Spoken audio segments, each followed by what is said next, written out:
L'échiquier international, bienvenue à vous, bienvenue et surtout Eid Moubarak au nom de toute l'équipe de l'échiquier international. Que paix et sérénité soient sur vous et vos familles, unissent nos cœurs et nos prières pour tous les opprimés et des opprimés. Il en est question aujourd'hui pour notre rendez-vous du jour Raza, Eid al-Fitr sur fond de bombardement, les prières pour l'occasion organisées tant bien que mal au milieu de gravats et amoncellements d'anciennes bâtisses éventrées, comme l'office religieux ce matin sous un ciel pluvieux, au sein du camp de réfugiés de Jabalia, où les forces d'occupation ont détruit toutes les mosquées du nord de l'enclave, en tentent malgré les pertes et la mort qui frappent sans discernement de fêter la fin du mois de jeûne, où des bénévoles ici et là tentent de masquer le tragique, la réalité tragique de Raza. Mais nous ne montons pas, l'Eid al-Fitr est drapé de linceul cette année. Et comment peut-il en être autrement? Telle est la thématique du jour, on en parle dans quelques secondes.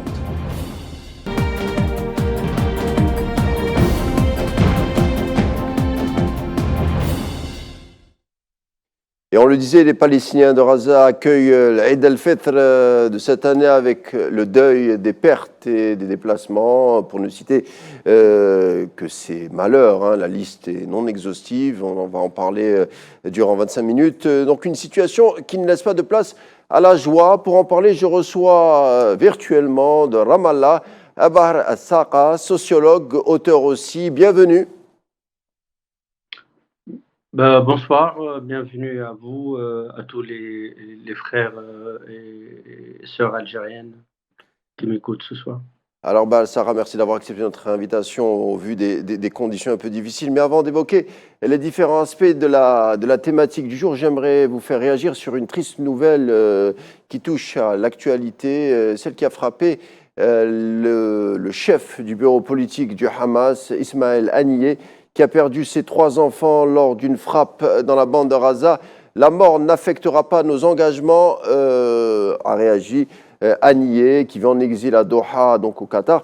Une réaction tout d'abord, Bahar As-Saqa. Oui, c'est une attitude classique de la colonisation israélienne depuis 76 ans. Les Israéliens tuent d'une façon extrajudiciaire les responsables politiques palestiniens, qui soient dans les instances politiques, mais aussi dans les instances militaires. Donc, pour les Palestiniens, c'est une crime de plus. Les Israéliens ont l'habitude de faire ce type de comportement et de liquidation des responsables politiques palestiniens. Donc, ce n'est pas le premier. Et contrairement à la loi internationale, c'est-à-dire c'est pas seulement la personne accusée par l'autorité coloniale qui est visée, mais aussi les proches, les voisins, les membres de famille. Donc on insiste de nouveau à un nouveau drame que plusieurs responsables de partis politiques, dont majorité de Hamas, ont perdu leurs proches, leurs familles, leurs enfants, leurs petits-enfants. Donc, malheureusement, c'est voilà, une crime répétée, dur, puisque la communauté internationale ne réagit pas. Laisse Israël faire. Alors, Bahar As-Saqa, malgré tout, les célébrations de l'Aïd ont été au rendez-vous au sein de Raza cette année, avec le contexte particulier que l'on connaît. On a vu des scènes étonnantes, des bénévoles à Rafah, par exemple, qui préparaient des gâteaux pour l'occasion, des prières, malgré tout, au sein du camp de Jabalia ce matin, et surtout des enfants qui expriment une joie spontanée. La vie est encore là, malgré la fureur sioniste, Bahar As-Saqa. Tout à fait. En fait, la société palestinienne, au fur de temps, a développé toute une politique de résilience qui, qui a réussi à faire un transfert d'une génération à l'autre de la volonté de vivre, de résister, de mieux vivre, de survivre. Et on voit ça dans les visites, comme je vois sur votre écran, la visite des cimetières, enfin des cimetières, oui, des cimetières temporaire, puisque les Israéliens ont bombardé aussi les morts. Donc on voit des scènes qui rappellent la volonté des Palestiniens à vivre malgré tout. Donc les Palestiniens, comme vous avez dit, insistent sur la fête qui peuvent cuisiner, produire des gâteaux, faire des échanges émotionnels autour de leurs sentiments de l'Aïd. Et tous ces éléments montrent la volonté des Palestiniens, mais aussi leur capacité, en réalité, d'une culture de résilience et de volonté de vivre. Et c'est ça, je crois, qui fait la force de cette société palestinienne qui, par son expérience coloniale, a permis à toute une génération de transmettre toute la volonté de vivre et de résister. Alors on le rappelle malgré tout, hein, l'entité sioniste ne connaît pas de répit. On l'a vu déjà pendant tout le mois de jeûne. Ça s'est vérifié en tout cas cette nuit.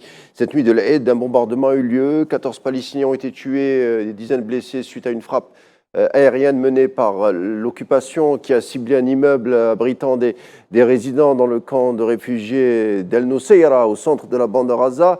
Les autorités sionistes le ressassent. Notre but serait de détruire le Hamas, mais on a l'impression à Bahr Saqa que c'est plutôt une punition collective dont on est témoin. Tout à fait. Au fait, le Hamas, la résistance, c'est juste un prétexte pour détruire la société palestinienne dans son ensemble. Et c'est la continuité historique d'un Nakba, de la catastrophe de 1948, c'est-à-dire c'est pas nouveau. Tous les drames que les Palestiniens vivent depuis 6 mois maintenant à Gaza, ils sont pour moi, mais aussi pour tous les habitants de la Palestine, ils sont une sorte d'une continuité historique. La seule différence, c'est que tout ce qui se passe actuellement dans la bande de Gaza, ça se passe devant les caméras, devant le monde entier. Donc, on est dans une société de spectacle qui regarde des Palestiniens massacrés par une machine coloniale qui est protégée par le dominateur du monde. Et Israël continue donc à fonctionner comme si c'était son droit, comme si c'était un État normal, avec une diabolisation des Palestiniens, avec un discours de déshumanisation des Palestiniens. Et tout ce discours de haine accompagné par une machine lourde de destruction, une machine génocidaire qui accompagne tout au long de cette guerre génocidaire contre la bande de Gaza. Donc, pour moi, mais aussi pour beaucoup de gens, Israël reçoit un feu vert de monde dominant qui a permis aux Israéliens d'aller jusqu'au massacrer des milliers de gens, de faire herbicide, mais aussi domicide, tous les processus d'annihilation totale. Israël le pratique et comme vous savez tous, actuellement on compte à peu près 100 000 personnes entre les martyrs, mais aussi les personnes blessées. Il ne faut pas oublier aussi, il y a 18 000 personnes sous les décombres. 70% des maisons de la bande de Gaza sont détruites. Donc, on insiste à un phénomène nouveau sur l'échelle planétaire. C'est pas seulement dans la dimension, mais surtout qu'on regarde ça comme on était des spectacles, qu'on regarde un spectacle vivant dans lequel les chairs et les êtres humains sont déchirés, tués devant nous, dans nos yeux. Et c'est ça, je pense, la seule différence par rapport à d'autres atrocités de l'histoire contemporaine. Alors, Bahr Saqa, vous habitez à Ramallah. Comment est la situation sur place? Comment est-ce que les habitants en Cisjordanie regardent du côté de Raza, leurs frères Razaoui? Est-ce que la tension est quand même palpable. On sait, des images nous sont parvenues, on a vu l'entité sioniste annexer ou voler des terres, c'est le terme adéquat. Il y a aussi des interpellations arbitraires. On sait que la colonisation même au sein de la Cisjordanie n'a pas baissé son rythme d'un iota par rapport à la journée du 7 octobre. Parce qu'on remet tout au 7 octobre, mais en fait, c'est juste une accélération finalement d'une situation initiale, une situation de la colonisation. Tout à fait. Et d'ailleurs, depuis le 7 octobre, les Israéliens en profitent pour aller jusqu'au bout dans leur projet expansionniste, c'est-à-dire d'annexer une bonne partie de la Cisjordanie. Rappelons-nous que 60% de la superficie de la Cisjordanie, c'est-à-dire ce que les Israéliens appellent à la suite des accords d'Oslo le zone C, ils sont aux mains des Israéliens. Donc, si vous voulez, 60% de la superficie de la Cisjordanie. Et puis la suite de plan de Trump, d'ex-président américain, ce qu'on appelait l'affaire de siècle, prévoyait aussi donner les Israéliens le feu vert pour annexer aussi 30%, qui veut dire en gros 90% de la superficie de la Cisjordanie, ils seront annexés. Donc, si vous voulez, on est depuis le 7 octobre en rentrée dans les actes. Les Israéliens confisquent des terres des Palestiniens tous les jours. En parallèle, c'est ça qui me permet de répondre à votre première question. Les Israéliens, avant le 7 octobre, avaient plus ou moins enlevé quelques milliers des barrages militaires qui déchirent la Cisjordanie, qui permet enfin, aux colonisateurs de ne pas laisser les Palestiniens circuler, mais aussi les marchandises. Autrement dit, les Israéliens, avant le 7 octobre, avaient enlevé quelques barrages militaires. Il faut signaler au passage qu'en Cisjordanie, on a 518 barrages militaires qui rendent le déplacement entre la Cisjordanie, entre les différentes parties de la Cisjordanie, très difficile, pour ne pas dire insupportable. Et depuis le 7 octobre, les Israéliens ont de nouveau réinstallé les 518 barrages militaires, mais aussi ils ont mis l'équivalent de 9000 Palestiniens dans les prisons, qui touchent l'ensemble de la population palestinienne. Et puis ils ont interdit la majorité écrasante des ouvriers palestiniens d'aller travailler dans le territoire israélien, entre guillemets.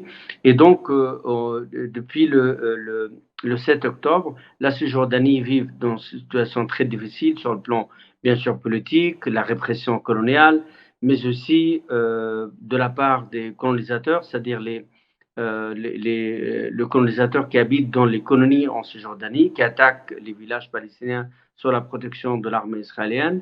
Donc, si vous voulez, sur tout le front, la situation en Cisjordanie est très difficile, même, bien sûr, comparée à la situation de Gaza, reste encore vivable, mais l'armée coloniale tente de maintenir une pression très dure à l'égard des Palestiniens en Cisjordanie, mais aussi contre les Palestiniens à Jérusalem-Est, mais aussi à l'intérieur de l'entité de 48, c'est-à-dire chez les Palestiniens que Israël impose la nationalité en 1948, que l'État colonial appelle les Arabes israéliens, autrement dit les Palestiniens de 1948. Donc, si vous voulez, le 7 octobre a poussé les Palestiniens de repenser de nouveau, comme la Palestine n'était pas divisible, et que l'armée coloniale ait créé des situations différentes de chaque morceau de territoire palestinien, avec un système colonial particulier, qui rappelle tous les Palestiniens qu'ils sont toujours, c'est-à-dire le temps presque est figé, puisque le projet initial qui a commencé en 1948 est toujours là, avec quelques modifications selon le texte. Et le texte de 7 octobre a permis aux Israéliens, mais aussi avec leurs alliés, d'aller plus loin dans leur Alors, projet colonial. Alors on parle, c'est vrai, hein, du 7 octobre, mais bien avant, hein, je crois qu'on l'a assez dit et redit, les sionistes ont tout orchestré bien avant pour rendre la vie des Palestiniens vivable. Punition de masse, siège brutal, embargo en tout genre, sans parler des fameuses arrestations administratives. Les Palestiniens, vous l'avez dit, ont démontré une force de résilience hors du commun, mais malgré tout, on continue de bombarder les 2,2 millions qui demeurent sur place, c'est-à-dire à Gaza, et qui risquent de mourir à cause de la famine, du manque de soins, manque d'hygiène. On parle notamment d'une opération sur Rafah d'ici les prochains jours. Comment est-ce que vous voyez la situation? Alors, Netanyahou assure qu'elle aura lieu, et les autorités américaines tentent de le canaliser. Comment ça se passe sur place? Quels sont les Euh, échos? sur place, euh, Sur place, comme vous avez dit, il y a 2 millions 200 000 dans la bande de Gaza. Donc, selon les sources locales, il y a à peu près 1 million 600 000 Palestiniens vivent à Rafah, c'est-à-dire les habitants de cette petite ville à la frontière égyptienne, mais aussi tous les déplacés, donc dans une situation très difficile. Deux points de vue. Donc, une qui consiste à dire que les Israéliens ne vont pas rentrer à Rafah parce que les Américains ne vont pas laisser les Israéliens entacher encore de plus leur image sur le monde. Peu de gens acceptent cette analyse et moi je suis en faveur de la deuxième analyse qui consiste à dire que les Israéliens ils vont tenter de pénétrer à Rafah euh, pour satisfaire la société coloniale soudée dans une logique de vengeance. Donc, je pense que les Israéliens ils vont attendre quelque temps avant voir s'ils peuvent libérer leurs prisonniers captés par la La résistance résistance, oui.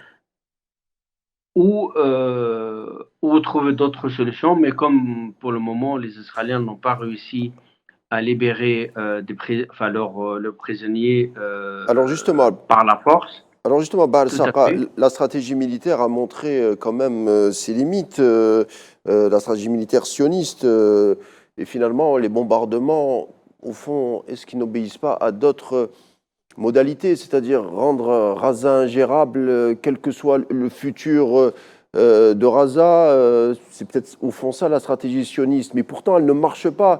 Durant les 2 premiers mois aussi, Netanyahou disait qu'il fallait rompre entre le Hamas et la population de Raza, mais pourtant la popularité du Hamas a légèrement augmenté à Raza et d'une manière beaucoup plus importante en Cisjordanie occupée. Par exemple, un sondage de mars 2024 montre que les Palestiniens souhaitent que le Hamas continue à diriger bien au-delà de cette campagne de bombardement avec une fureur rare. Des sondages aussi diffusés par le principal institut de sondage palestinien. Donc on le voit, la popularité du Hamas se renforce, on ne peut pas dire autant des autres tendances politiques palestiniennes. Oui, on Je vous peut pose dire la que la question parce que vous avez résistance, travaillé sur ce sujet, vous avez écrit un article sur le monde diplomatique qui parle de la Palestine, la double occupation. C'est pour ça que je vous pose la question. oui, je pense que le Hamas, surtout la résistance, l'image de la résistance a gagné de la popularité. Même si la situation dans la bande de Gaza est plus complexe, parce que quand même, il y a des voix qui se lèvent pour dire que la situation est insupportable, donc c'est difficile. Mais si vous voulez, il y a une bonne partie de la population palestinienne est soudée derrière la résistance, parce qu'effectivement, c'est un contexte colonial qui va se répéter, même si les acteurs, c'était pas le Hamas. Donc, si vous voulez, sur ce point, oui, l'appellation palestinienne, plus ou moins derrière la résistance. Après, comme dans n'importe quelle situation de guerre, les conditions de vie sont très difficiles, c'est-à-dire il y a un manque d'eau, de nourriture, Mhm. de bombardements. Il manque aussi de toute l'infrastructure pour une société qui continue à résister, c'est-à-dire il manque aussi des refuges, des lieux de refuge, mais des soins. Enfin, donc il y a aussi des conditions de vie très difficiles qui rendent aussi cette situation un peu complexe. C'est-à-dire la population palestinienne, elle est derrière la résistance parce qu'il y a un contexte colonial et la résistance est légitime, mais il y a aussi de complexités.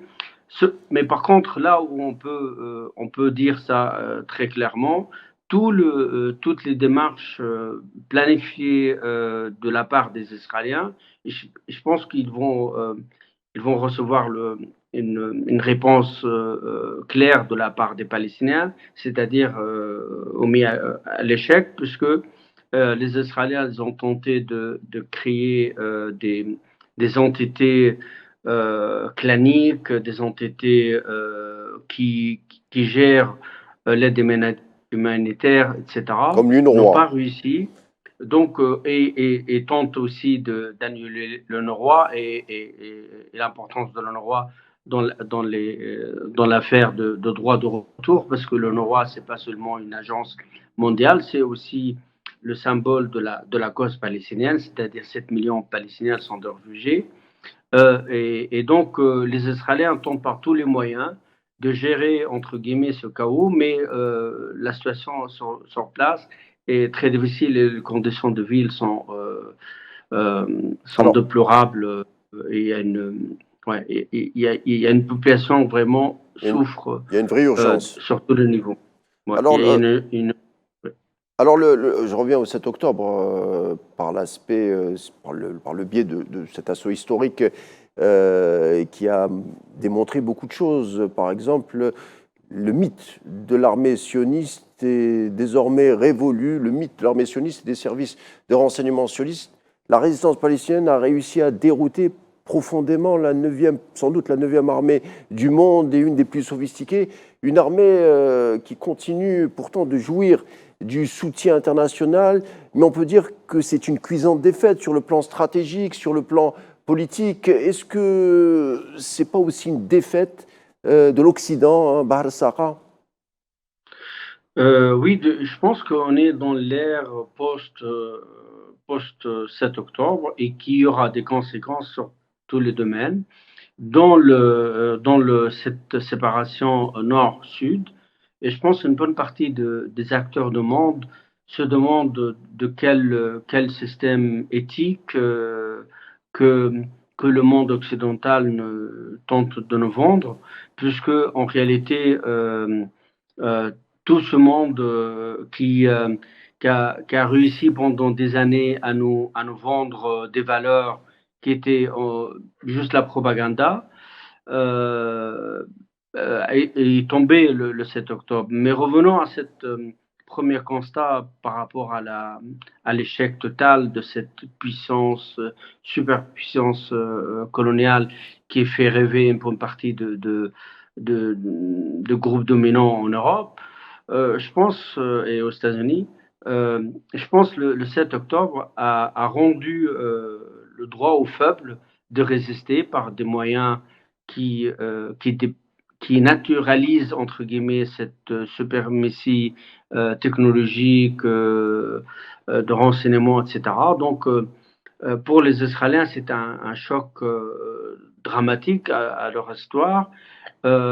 Et jusqu'à maintenant, je crois que les Israéliens, une bonne partie des Israéliens en tous les cas, comme on voit dans leur télévision et dans leurs journaux, ils sont sous le choc, dans un choc de cette armée super puissante et quelques milliers de personnes avec peu de moyens montrent. Et bien sûr, sur l'échelle historique, ça nous rappelle aussi les Algériens contre la France la guerre de la libération nationale algérienne et sur d'autres sphères politiques ailleurs. Et donc, si vous voulez, on est dans cette reconfiguration du monde dans laquelle le 7 octobre, c'est pas juste une date d'un effet historique, c'est plutôt une date fondateur qui va changer, à mon avis, le monde à venir. Merci beaucoup, ça sera le mot de la fin. Je vous remercie, Bahar Saqa, d'avoir été avec nous. Je rappelle que vous êtes sociologue et professeur à l'université Bielzit au sein des territoires palestiniens. Merci, faites attention à vous et bon courage. Tout de suite, la suite des programmes sur Al24 News avec l'édition en langue arabe. En vous souhaitant une agréable soirée et je vous dis à dimanche.